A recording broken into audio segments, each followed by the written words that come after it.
I got the opportunity to speak with a good pal of mine, Robert Robinson. He's a composer, an audio producer, audio technician. He runs lights and sounds for theaters. We had a great chat. We talked about composing, different composing techniques, different philosophies about composing. We talked about his daily practices with audio things. We even had a chat about a few personal things. So I highly suggest you stay tuned for the entire video, catch the whole thing. Thank you so much if you're tuning in. So what I've kind of been up to lately was I've been kind of getting just back into composing because like I'll go through phases where like all of a sudden for like 3 months straight I'm going like really hard at composing and like opening it like every day, working on it for multiple hours a day, and then just like I'll kind of like fall out of that habit, whether it's Yeah. like work getting or it's like work getting busy or uh like just like a life changes usually interfere with that. Yeah. Um so right now I'm kind of like I've been getting back into it now that like uh the busiest part of the year at my job is kind of like it's kind of like winding down. It's not over Mm, yet, but yeah. I have more time now. Right. So I'm getting back into it, and I've just been kind of working on uh posting videos with Mm. videos. One thing I've been kind of trying to focus on now is quality over quantity. Um, Oh, okay. Yeah. like now I'm just like I'd rather put out something better than put out something consistent. So like Yeah. I um I am getting off track, but so then Okay. also I submitted the first director I worked with on like the first like short film I ever did. Yeah. He reached out to me and Oh, nice. was yeah, so he like needed music before he shot the scene, so Oh, that okay. way like he needed the music to get approved to shoot the scene. Okay. um so I it was like 6 minutes of music, and I just kind of like it was based off of a piece that he wanted me to like kind of mirror. Right. um and that was a really cool experience because it was like I could kind of like he described the scene very well where I could envision Hmm. the scene in my head.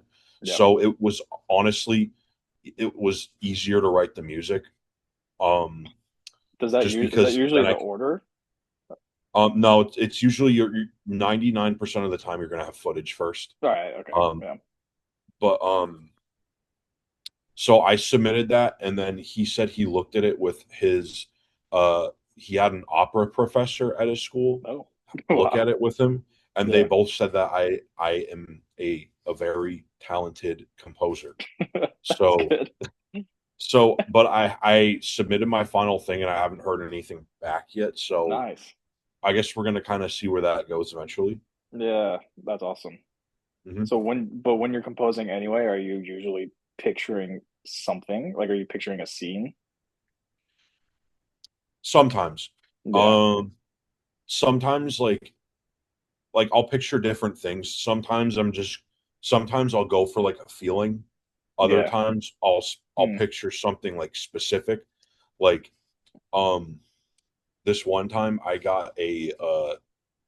did one about a poem, and Oh, I okay. forget, I think the poem was called like You Turn 27 Today. Um Okay. and it was like it's basically about this guy who kills himself, and Oh. um like it's about like, oh, your coat is still hung up on the rack, your keys are still hanging Okay. off the key rack, like your mom is just waking up, like so like it's all this. Yeah. So I that understandably made me very sad. So Obviously. so so I was like, wait, I should write something right now, and then I did, and then I uploaded it, and it was fun and a great Nice. experience. Well, you literally today, as of recording right now, or maybe it wasn't today. You posted the Darius thing. He's playing guitar, and then Yep. there's like the cherry blossoms falling in the Yeah. background.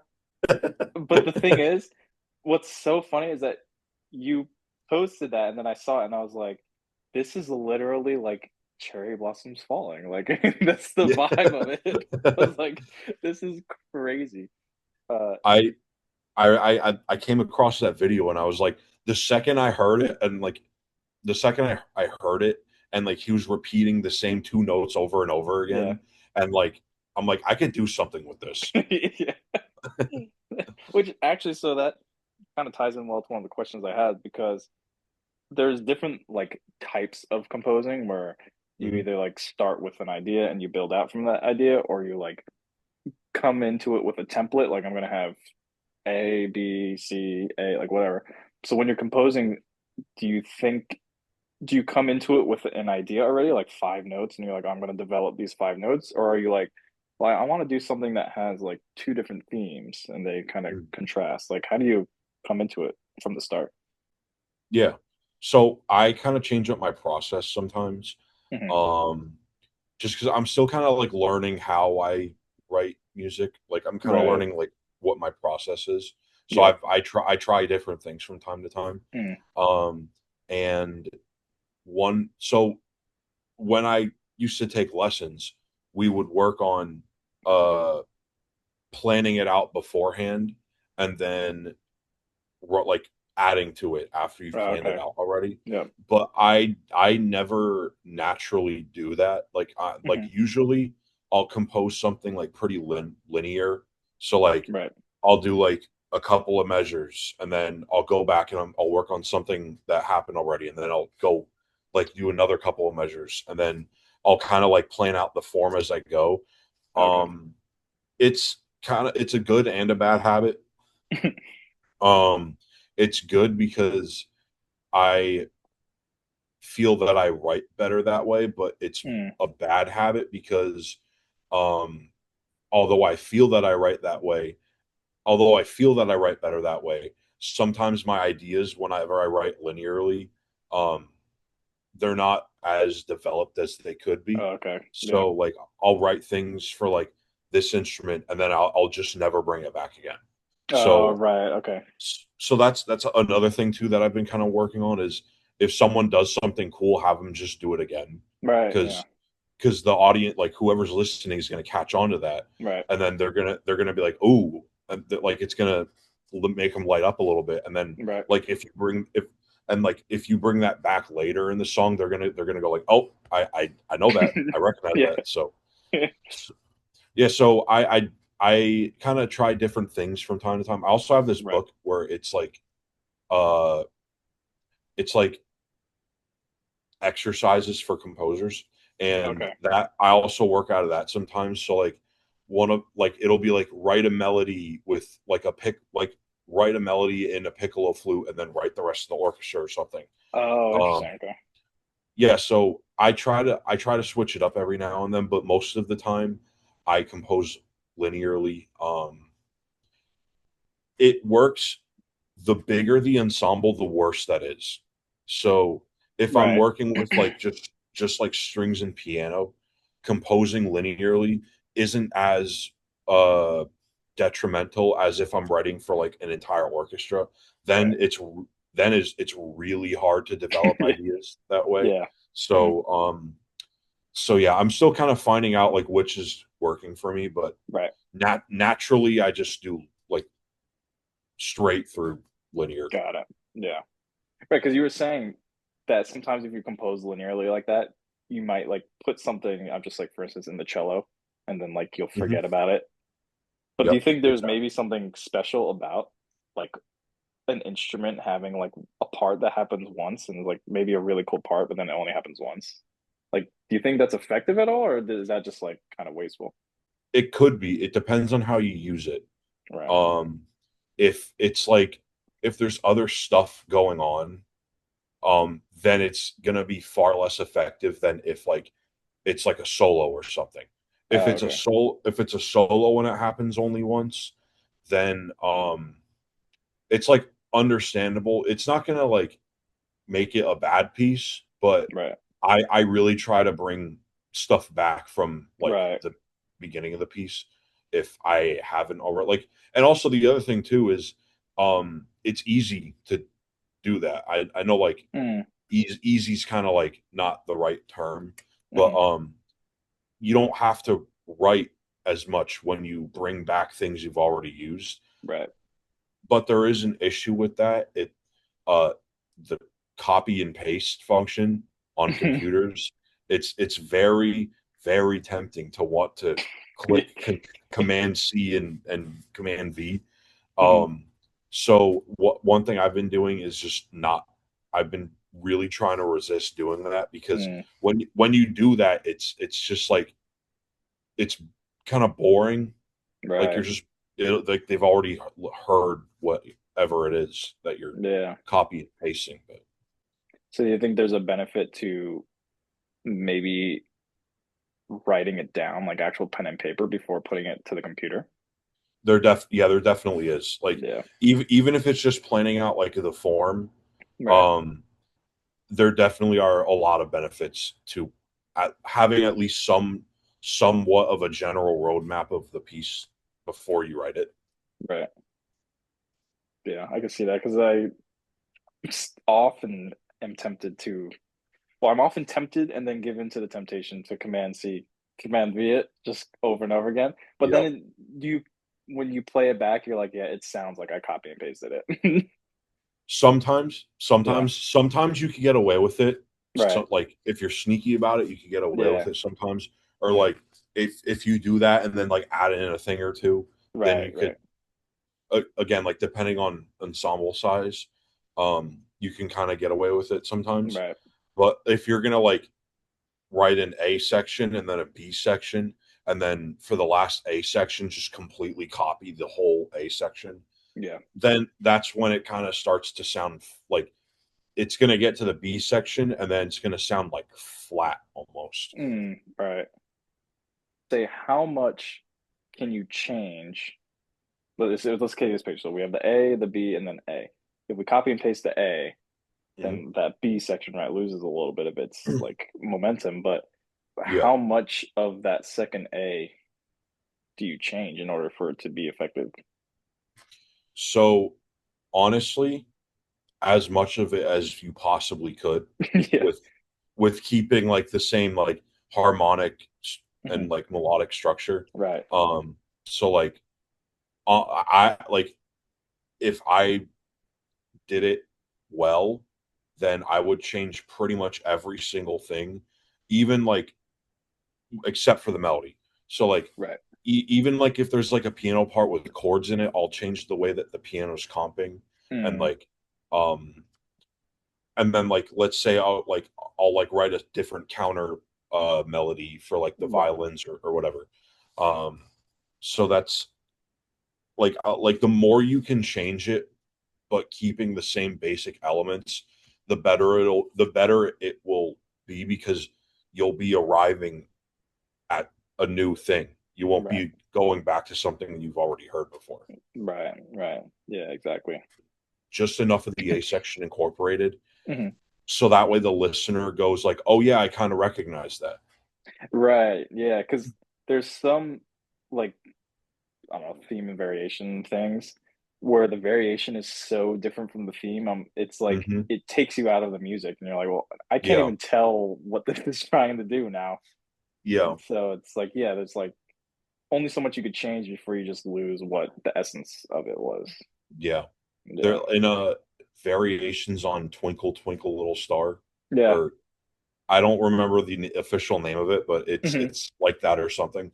There's Yeah. one Right. there's one where it's like the entire melody is just like 30-second notes going as fast as they Yeah. can, and like Yeah. you wouldn't like out of context you would not be able to tell what it is. Right. Yeah. And that's a pretty good point. Like out of context, would you be able to know that it's varying from something? Which is that's an interesting idea. It's kind of like you said, where like there's a level of like of how much it could change where you just don't recognize it anymore. Right. So, Yeah, exactly. I should probably say we compose different things. I think we come from obviously the same school. So like there are definitely some things that we do the same mhm. just because that's what we learned from that place. But obviously every composer has their own process. And so when Yeah. I'm doing my things, I'm thinking about as a drummer, I'm thinking like about rhythmic complexity, like not so much like, Mhm. oh, is that a cool melody? Is that a cool harmony? It's like, Yeah. maybe piano players are like, oh, I get some really good harmony if I do this. But I'm thinking like, Mhm. what can I do with the rhythm to make it sound cool to me? Yeah. So I know your main thing is trumpet.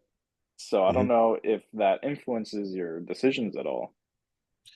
Definitely. I think Yeah. it does, definitely Mhm. to some extent.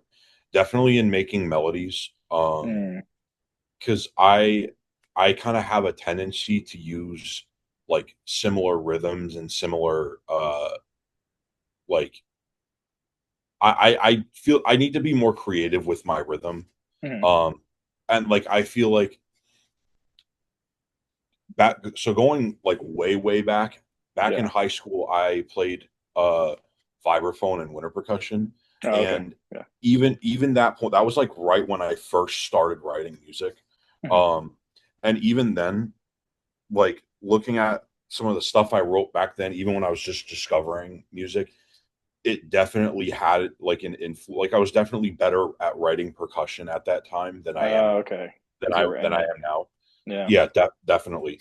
So, and also another thing I noticed too is now so in today's present day, when I play the more piano I play, it is, like, easier for me to come up with ideas. Interesting. And, like, so I think being a musician in some capacity definitely helps it, like, Right.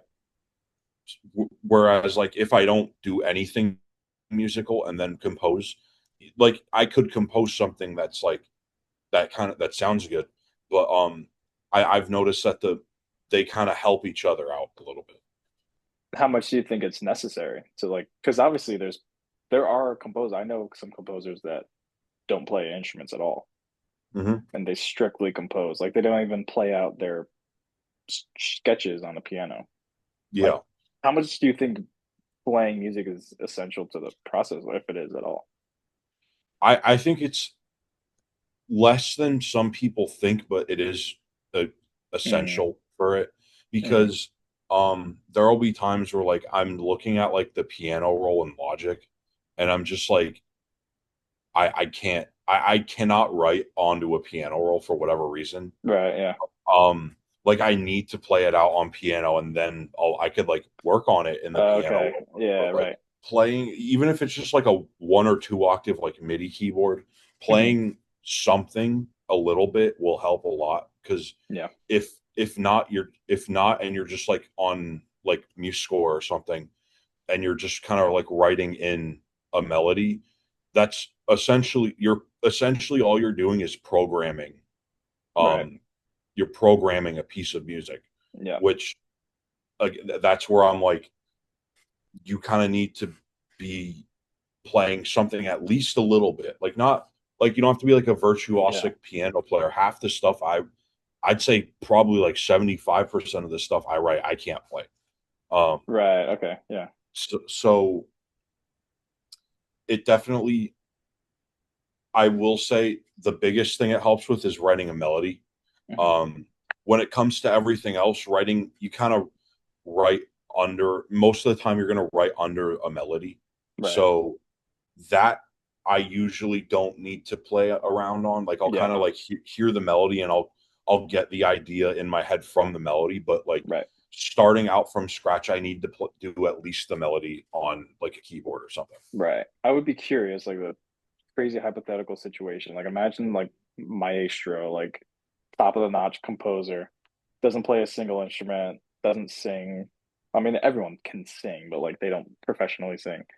Like I Yeah, wonder if they're in that hypothetical situation, they're already like brilliant compositions would get better if they took up an instrument or not. Like yeah, how much of it is intellectual versus experience? exactly.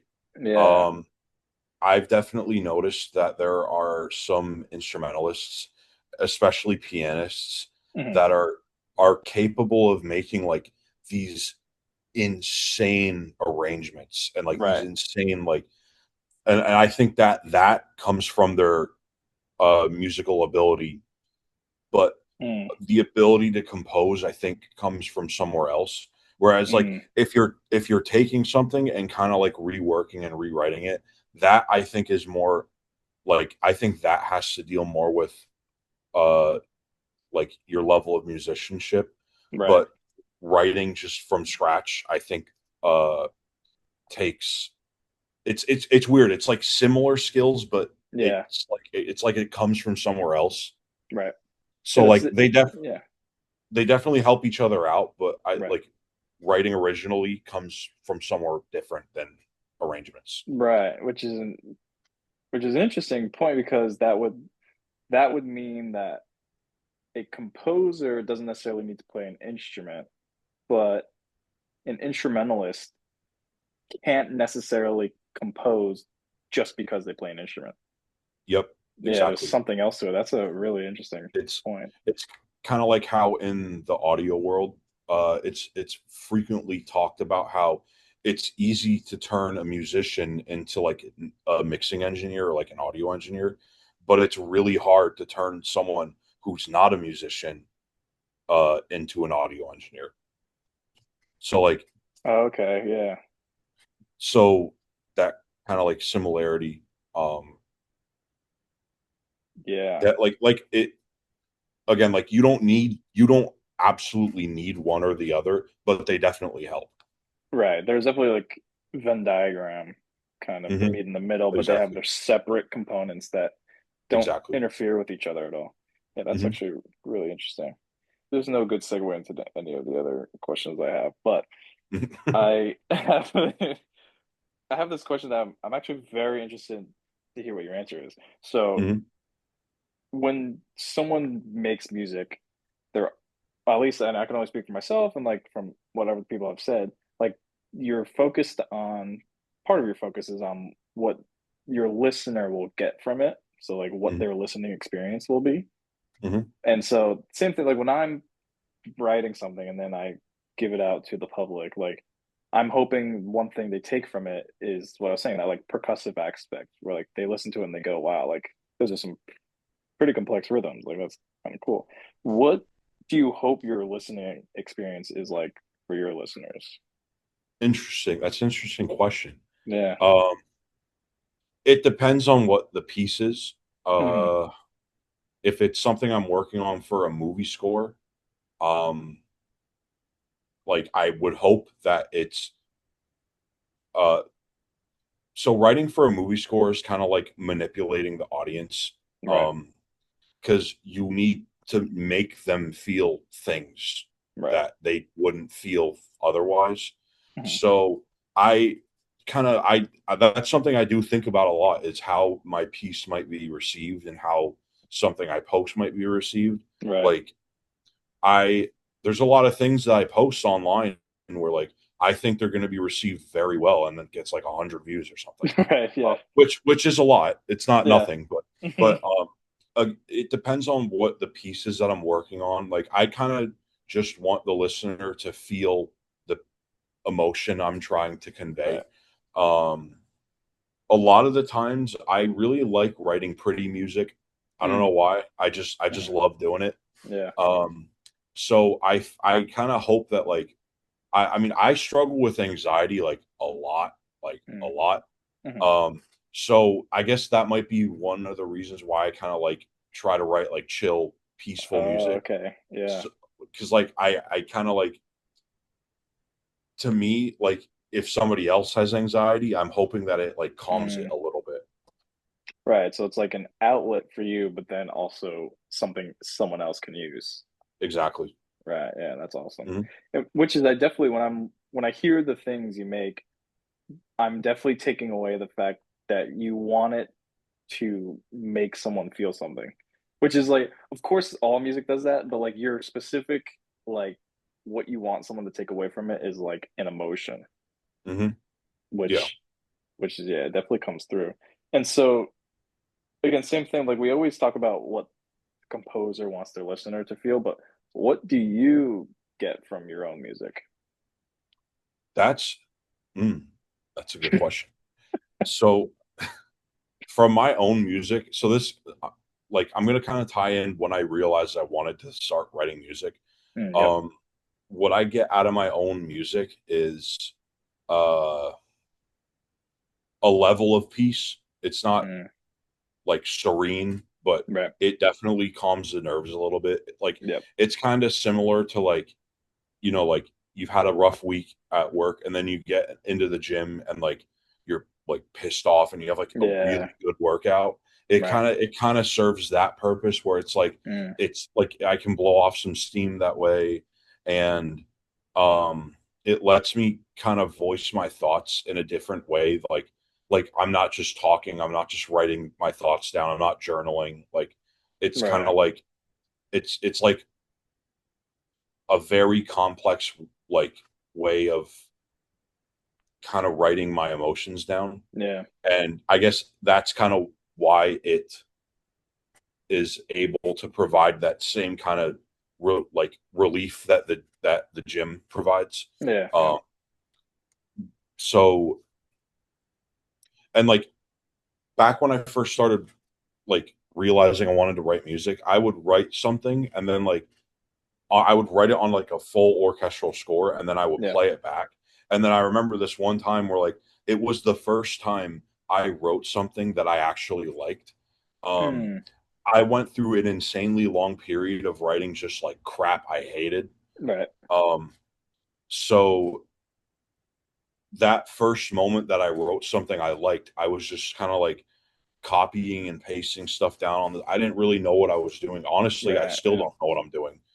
But but that kind of like first moment when like it clicked and I liked what I wrote, I think it it brings like a very immense amount of satisfaction to write something that you like. Yeah, for sure. Like anytime I write my own thing, and I guess when I say my own thing, it's like I'm referring to the things like I put on YouTube. Like Hmm.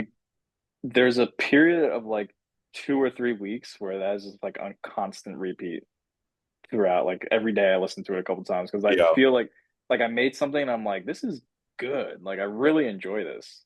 I'm just yeah, like constantly listening to it. And I feel yeah. like that sometimes gets lost because I feel like there's this kind of I don't know, there's like this vibe around composition where you're supposed to like create something and then you kind of like push it away and you're like that's for everyone to listen to now. Like that's detached Hmm. from me now. It's like Yeah. if you make something, chances are you wrote something you liked listening to. So Hmm. you might want to like rock out to it whenever you feel like it, No, yeah, which is definitely. yeah. And that's something I've heard. I've heard like from people we went to school with, from like other composers in general, Yeah. that like I've heard people advise that you shouldn't listen to your own music. Yeah, Um, exactly. uh, and like I've worked with people in like sound design and lighting and everything who they don't like watching the shows that they like do lighting Oh, design okay. for, Yeah, or yeah. like or do something like they don't like watching them. So Right. um part of me thinks that like that kind of hatred of watching your own like piece of content you produced or like Yeah. thing you made, I think that could kind of be like it's holding like a mirror up to you and like Right. that makes you uncomfortable so you don't like it. So that could be Yeah, why. exactly. Um but I also do that where I enjoy listening to the Yeah. music I write. Like I'm not gonna lie, chill out kind of has me cringing a little bit sometimes. Well, it's okay. I mean, I look at my older stuff and I'm like, yeah, that's a little cringe, but it brings you back to your like to when you wrote it and you're thinking to Yep. yourself, okay, it's kind of cringe, but I remember the feeling of really Yeah. liking this, so I'm gonna give it a listen. I remember when I first wrote Chill Out, I was sitting in Desiree's dorm room Mhm. and it was she was sleeping, I was alone in the living room, Yeah. and it was raining outside, and it was raining outside, the lighting was like really soft, and I was just vibing so hard Mhm. when I was writing it. Like I was just Right. having such a fun time. So like when I lit like you said, where it's one of the earlier things I made, so like I cringed Yeah. from it a little bit, Right. but also it brings back some really good memories. So Yeah, exactly. Like it brings back a piece of you that is didn't evolve with you as you hmm like your life it's experiences stop the minute you stop that song. And you kept growing, exactly. but then you come back and it brings you back to that moment where everything stopped, which is Yeah. kind of interesting, sure. And it makes me think of this idea of composer's voice. Like, have you heard that term before? Yeah. Like every composer kind of has their voice. And there's this, it's a pretty complex idea called virtual agency, but broken down to like some pretty simple understanding, it's this idea that objective things like the instruments you use, the melodies you write, the harmonies you use to support it, like timbres, rhythms, these are all objective things that create a subjective experience, which is the composer's voice. So, what Hmm. do you think are some of those things that you do? Like maybe, like I know you like to do runs in the woodwinds and stuff, like these cool Yep. triplet or whatever kind of tuplet Yeah. runs in the woodwind. Like that's an objective fact. Like you Hmm. make Yeah. tuplets in the woodwinds, Yeah. but then it creates this subjective voice where I could interpret that and say, "Oh, that's Rob's composing style." What Yeah. What are some things that you would say are your composer's voice or your composing style? So one thing I'd say is actually the other day I realized Caleb commented on the video I posted, Mhm. and he mentioned something about like my piano runs that I write a lot. And Yeah. I kind of realized when he said that, I'm like, I guess I do that a lot. Where like I write like piano, like it's not quite like arpeggiating Yeah, yeah. a chord, but it's like playing notes that are like most of them are chord tones, but then like there's some passing tones here and there, and Right, exactly.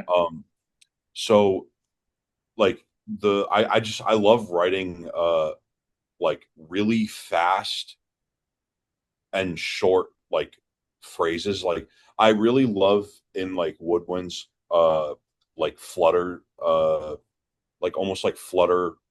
I don't even know if they have like a name, but like Yeah. I call them like flutter phrases where it's like Mhm. there's like a hit and then like the flutes and like the piccolo will play like a really quick like nine top up and down Oh, okay, and yeah. like and like they'll land on like the note that everybody else is on, and I'm like I love that a lot Yeah. because it's so like just a way to make a moment a lot better and like a lot Mhm. more full. And another thing that I guess I do a lot is I notice it in my instrumentation. Yeah. I my probably the favorite thing my favorite thing to write for probably is piano and strings. Okay. Um and then like I'll add in like it's definitely like piano, strings, French horn, vibraphone, Right. flute, and Mhm. that's like those are my favorite things to write for. I get that's one thing that I kind of struggle with is uh getting comfortable with that instrumentation. I tried for a little while. I should do it more. I don't do it enough. I'll go to like an instrument randomizer and then I'll be like, give me four random instruments. Oh, And then interesting. and then sometimes it'll spit out some weird ones. Like it'll be like it'll be like guiro, triangle, uh timpani, and then like soprano uh trumpet or something. I don't know. Um Right. so like then other times like I'll take like a suggestion from it where like Mm. I'll just add it in. But yeah, and also another thing I do a lot is so going into WestCon I was jazz studies, Right. and I've noticed that that sound even this day still kind of persists in what I write. And Right. I really like that it does, and I hope that that continues because a big kind of like inspiration for my music is the Studio Ghibli Oh, okay, yeah. music, and Right. Joe Hasa. I'm probably going to butcher his last name, but Hasaishi, I think is how you Mhm. pronounce it. Um, so like I get a lot of I took a lot of inspiration from his writing because like Yeah. there would be times where like I listen to his music during like my workouts, or like if I'm on a walk, Right, or right. like if I'm going to bed at night, or driving to work or something. Like Yeah. I listen to his music quite a lot. So that's just kind of one. That's just kind of a sound that I really like. That's in my music, and I want it to Yep. stay in my music. So Right. so yeah, that's kind of like what I noticed I do a lot, Got it. Yeah, that's and like, definitely what I notice a lot too. And when listening to your stuff, hmm it's definitely there's a I think you build a really good like tension and release, mm, like you were saying, where you have those couplet runs or just arpeggiations in the piano. yeah, You do like you do it very quick, and then you have these then expanded moments where it's almost suspended, and then you hmm have those runs again, yeah, which is kind of interesting. Yeah, and there's composer's voice or composer's style, but then you've probably heard of composer's intent, yeah, yep, right? Which is kind of being broken down and like demolished in the music world, where the idea is like the composer could intend something, but it's up to the listener to impose any kind of intention onto the piece. hmm So, is that maybe troublesome to a composer? Like, if yep, if this idea of composer's intent is kind of being broken down as like, well, we don't really care what the composer intends because the music exists in the listener. So whatever they intend is doesn't really matter. Like, yeah, is there something troublesome to that? definitely. And I'd say that happens the most in in film composing, where Oh, okay. like I will write something and then like I'll send it to the director and they will interpret it as something like completely not what Mm, I was intending. Um, and stems from part of that stems from me not understanding like a scene. all right. Because the issue is when like at our level, uh I feel like people don't really at our level and like our age group right now, Yeah. people will do things people will do things without intent. And Mm, they'll do things just because, oh, it looks cool, or oh, it looks right. Yeah. like something I want or something. Um, which that's fine. It creates an issue when there needs to be something conveyed through that, and Yeah. you're just like, and I'm like, and you're just like, oh yeah, I don't really know what that is supposed to be, and I'm like, well, you tell me, like, what do you want it to be? Yeah. Right. So I feel like outside of film composition, that isn't doesn't happen too much, but I will say like the more complex of an emotion that you're trying to convey, the harder it will be to convey it. So Mm, like writing like happy, sad, angry music, like those are yeah. easy, but Right. like writing something to like writing something to like try and encapsulate like depression or well, Right. that's not like the hardest, but like trying to encapsulate like a really uh complex feeling Maybe like nostalgia. is yes, exactly. Yeah. Nostalgia's an especially hard one because everyone has different like everyone grew up at different times and everything. So Yeah. what people identify as nostalgic would be maybe for one group it's nostalgic, but for another Yeah. group it couldn't be further from. Right. There's a lot of talk about killing the idea of composer's intent, which maybe I'm exaggerating a little bit. I probably am. But it's the idea like, oh, but what did Beethoven intend when he wrote the symphony? And the people are just like, they get mad at the fact that he's some old white dude who took the spotlight and Mhm. he was probably some kind of like, in today's view, some like tyrannical person who, believed in oppressing other people. Like, Yeah. so they just like, oh, we don't care what he intended.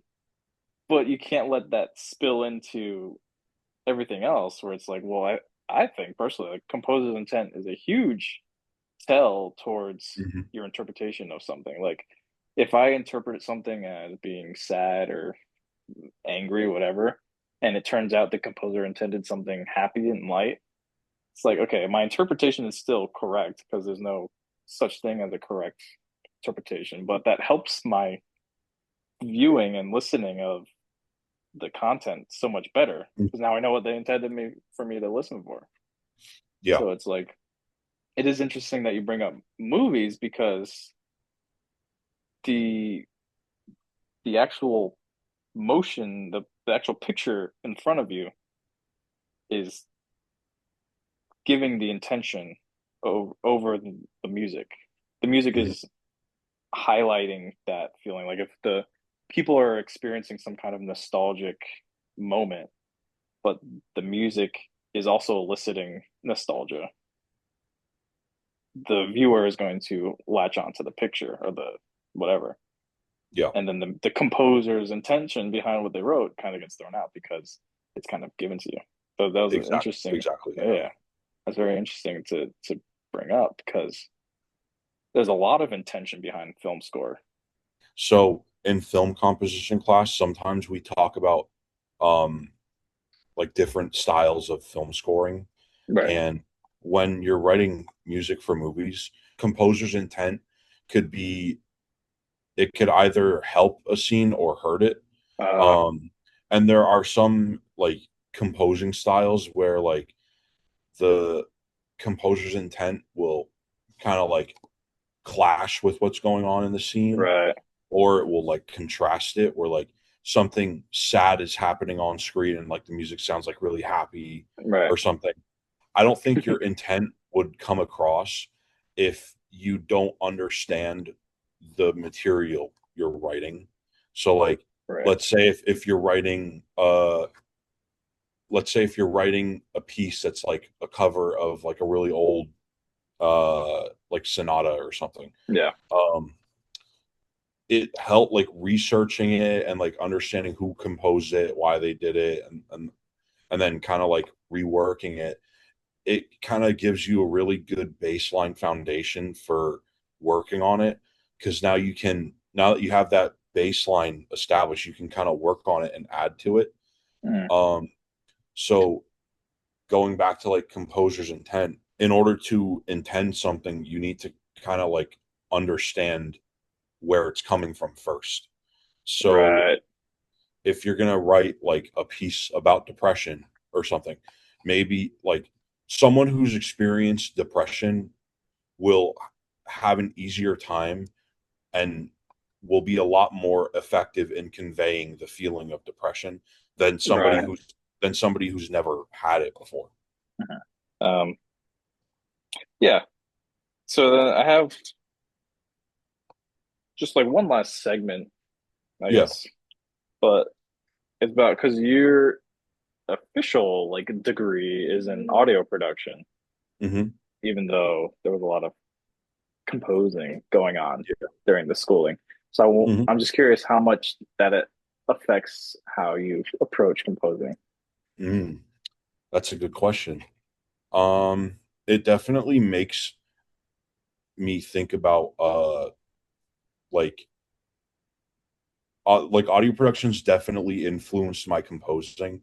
And it's kind of made me realize that in any song or any like piece of music, you're gonna have highs, you're gonna have lows, and you're gonna have mids.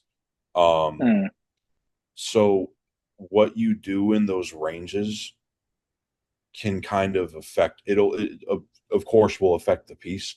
right. So the human mind can, I believe it can perceive three things happening differently, and then after Mm, like you once you start going up from three, then you kind of start to perceive like everything as one jumble of like ideas. yeah. So sometimes in my music I'll write different thing, like I'll have the highs doing one thing, the lows doing another thing, and the mids doing another thing. um and I find if I do that, it creates a very nice full sound because Right. and that's another thing too with audio is you get a full sound by using the entire frequency range.